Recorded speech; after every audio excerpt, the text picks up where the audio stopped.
The Pompeii worm is a polychaete annelid, namely invertebrate animals belonging to the phylum Annelida and class Polychaeta. They are known as thousand worms because they have many legs. That inhabits the walls of chimneys at active, deep-sea hydrothermal vents along the East Pacific Rise. A hydrothermal vent is a fissure in the ocean floor that forms when seawater meets magma. The hot mineral-rich water emitted from the vents does not boil because of the extreme pressure in the deep sea.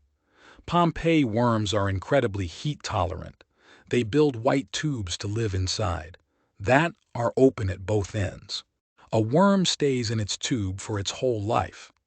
Surrounded by the tubes of many other Pompeii worms, their tails are bathed in hot water, while their heads stick out into much cooler water. Temperature fluctuations in their tubes typically range from 84 to 183 degrees Fahrenheit. A highly diverse assemblage of microorganisms inhabit the surface of the worm, forming a white coat. Pompeii worms can reach over 3 and 2 inches long. They possess well-developed red gills and a closed vascular system with circulating extracellular hemoglobin. They are well adapted for the uptake and transport of oxygen in an oxygen-poor environment. Deadvlei is a white clay pan inside the Namib-Naukluft Park in Namibia.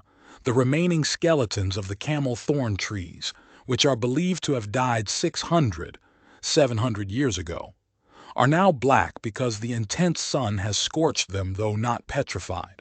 The wood does not decompose because it is so dry. What's the deadliest snake you can think of?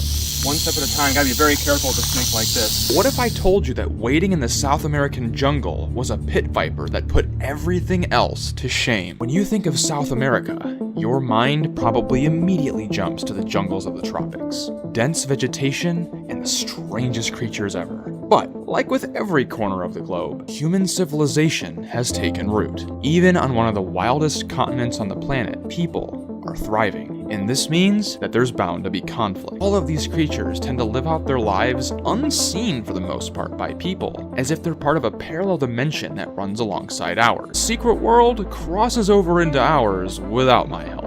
In many rural areas, the agricultural land becomes a tempting habitat for many different reptiles, including venomous snakes. And where venomous snakes and people cross paths, conflict tends to erupt. Whether it's dangerous bites to people or the killing of snakes, these encounters can often lead to tragedy. Right here is an absolute treat. Didn't see it. A lot of pit vipers are incredibly camouflaged, which they're normally using to hide